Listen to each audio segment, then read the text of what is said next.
we know the Democrats have problems. Let me just give you some data from the New York Times, which of course is pouring its resources into trying to help the Democrats get back into power. They would never do this for the GOP, at least not honestly. And yet with the Democrats, even the New York Times recognizes they have serious problems, and they're doing everything they can to counsel the Democrats in order to get back into power. So we have just over 3,100 counties, parishes, and boroughs in the United States. For those of you who don't know, Louisiana has parishes, Alaska has boroughs, the rest of the nation has counties.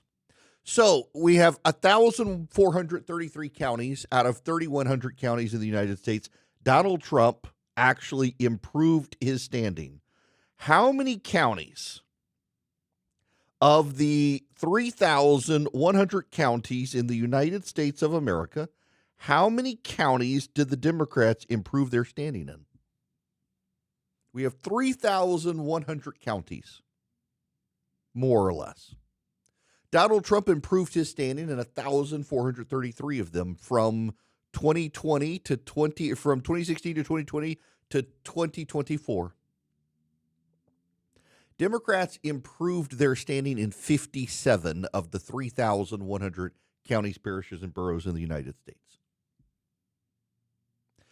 Of the 3,100 counties, Donald Trump improved in 1,433. Democrats improved in 57. And what are those 57 counties? They are the wealthiest counties in America, the counties with disproportionately high education among white people, notably Georgia. The counties surrounding Atlanta, Georgia, did some of the best for the Democrats. Cobb, Gwinnett, Fulton, Rockdale, Henry, and Douglas County. Yes, those counties, all of which shifted to the Democrats. That's a warning sign for Republicans in the state of Georgia. But across the nation, in working class communities, including in much of Georgia, Donald Trump actually improved his standing with a ton of voters across the upper Midwest, the Great Lakes states, portions of California, a lot of Texas and Florida, even New York. Donald Trump outperformed. Donald Trump did marvelously well. And so you know what the Democrats have decided to do to figure out why? The Democrats have decided, and y'all, I'm going to tell you something, and your first reaction is going to be that I'm making it up because it sounds so untrue. It sounds so untrue, and yet it is true. The Democrats have spent $20 million doing a major analysis on why they lost. And you know what they've come up with? They need to learn male syntax. They need to learn male syntax. That's right. $20 million, the Democrats have concluded they need to figure out how to reconnect with men. They need to study male syntax. They need to understand how men speak. So essentially, we're about to get a bunch of Democrats on stage going, bro, bruh, dude, bro, bruh, dude, bro, bruh, dude. This is what they've come up with, $20 million. The prospectus for one new $20 million effort obtained by the New York Times aims to reverse the erosion of Democrat support among young men, especially online. It is codenamed SAM, short for Speaking with American Men, a Strategic Plan, and promises investment to study the syntax, language, and content that gains attention and virality in these spaces. It recommends buying advertisements in video games, among other things. Above all, we must shift from a moralizing tone. Alexandria Ocasio-Cortez is rapidly becoming the new face of the Democratic Party. She just released a campaign email yesterday, and I quote, "I believe that ICE, an agency that was formed in 2003 during the Patriot Act era, is a rogue agency that should not exist." Do you know one of the congressional districts in the United States that shifted most to the right was her district in Brooklyn. It didn't shift right enough to get a Republican elected, but it shifted right enough that Democrats are noticing that it is not the progressive hotbed that once got AOC elected. And now she has national ambitions. She's being talked about as a 2028 candidate, and she wants to run on abolishing ICE. Or Bernie Sanders is out insisting that actually we Americans do use the word oligarch and oligarchy. The Democrats, you should know, the Washington Post has a story that the Democrats have decided one of the things that they need to do is they need to focus group which words work best. Should they say equity or equality? Should they say, and again, I'm telling you things that are real that you're going to think I'm making up because it sounds so implausible, but they're actually focus grouping. Should we say birthing person or should we say mom? Should we use Latinx or Latino, Latina? These are the Democrats. This is where the Democratic Party is headed. Here's John Heilemann, not exactly someone of the right, on Morning Joe. When I hear Rahm, enormous respect for Rahm Emanuel. He's accomplished a lot.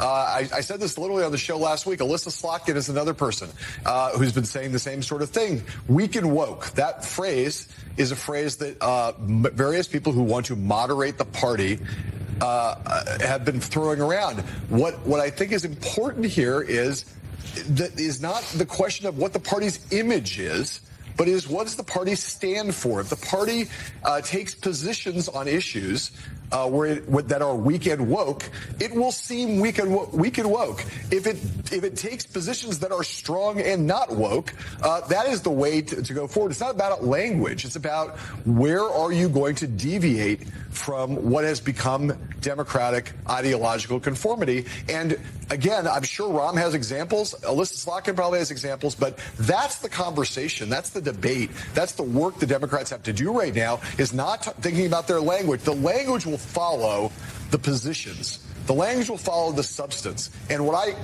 am not hearing so far in this first 6 months after November 6th, after the big loss last year, is that kind of work.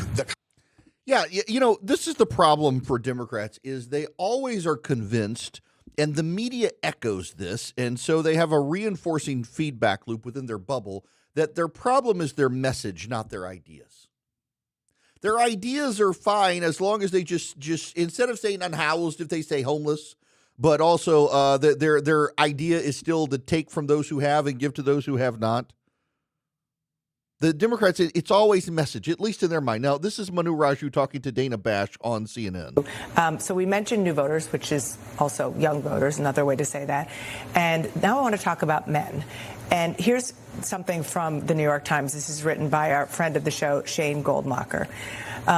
The prospectus for one new $20 million effort obtained by the Times aims to reverse the erosion of Democratic support among young men, especially online. It is codenamed SAM, short for Speaking with American Men, a strategic plan, and promises investments to study the syntax, language, and content that gains attention and the virility in these spaces. It recommends buying advertisements in video games, among other things. So you're the man here. I will not mansplain you. All I will say is, duh. Yeah, I know. Look, they should have probably recognized this a couple of cycles before when this trend was growing very apparent. This was a huge problem for them in the past election cycle, and they need to figure it out, because right now the Democratic message is really all over the place. What do they exactly stand for as they head into the midterm elections? But right now it's a hope, really, among the Democratic leaders that that voters will recoil what they view as overreach from the Trump administration. They will make the argument that they need to be a check on Trump's power and to use Trump's push to move ahead with this so-called big beautiful bill, which rail about the tax cuts and for that do benefit wealthy taxpayers, also other taxpayers too, but that does have an impact for them, and the impact on lower income working class voters, the health care cuts that they can face. Can they make that effective argument to win back the majority? We'll see. No, they can't. Now listen, the Democrats may be helped by Donald Trump and excesses by the right. But I've got a sneaking suspicion the GOP may do better next year in the midterms than what I had previously thought, in large part because the Democrats have decided to double down on stupid. It's absurd to me that the Democratic Party of America is out there with Bernie Sanders, an 80-something-year-old, arguing that most Americans use the word oligarchy. Most Americans do not. And what's notable are the people in the press who do. Brett Shearer is a good progressive writer at Politico, or Bill Shearer, rather. He's of the left, and he's got this 21 unexpected heavy hitters for a Democratic shadow cabinet. It's a shadow cabinet envisioned by Elise Slotkin, the senator from Michigan. In parliamentary democracies, there's a shadow cabinet that when the government falls, the shadow cabinet takes over immediately. And so if you have an interior minister, you have a shadow interior minister. If you have a chancellor of the exchequer, you have a shadow chancellor, and on like that. Now, that's what Elise Slotkin wants to do. Let me give you Brett Shearer in Politico. Samantha Powers, Secretary of State. Lena Khan, Secretary of the Treasury. Charles C.Q. Brown, Secretary of Defense. Letitia James, Attorney General. John Tester, Interior. John Boyd, Agriculture. Mark Cuban, Commerce. Bobby Olvera, Labor. Josh Green, MD, Secretary of Health and Human Services. He's the governor of Hawaii. Jeff Speck, Housing and Urban Development. Freddie O'Connell, Secretary of Treasury. Mary Barra, Secretary of Energy. Katie Hobbs, Secretary of Education. John Stewart, Secretary of Veterans Affairs. Giselle Fetterman, Secretary of Homeland Security. Bill Nye, the head of EPA. Now, you can go on and on with these, but here's the issue. No American really wants Mark Cuban or Giselle Fetterman or John Stewart or any of these other clowns anywhere near the government. And the fact that you've got a voice at Politico thinking this is serious is part of the Democrats' problem. It's not just the Democrats who have problems. It's the Democratic echo chamber and ecosystem where you have progressives who with straight faces can be given multi-thousand word pieces at Politico to say how we need Mark Cuban and Samantha Powers and John Stewart as a shadow cabinet for the Democrats. None of these people are in touch with reality, and maybe instead of spending $20 million to get in touch with American men, they should spend $1 billion and get in touch with actual reality where normal people don't speak in words like oligarch and unhousedness.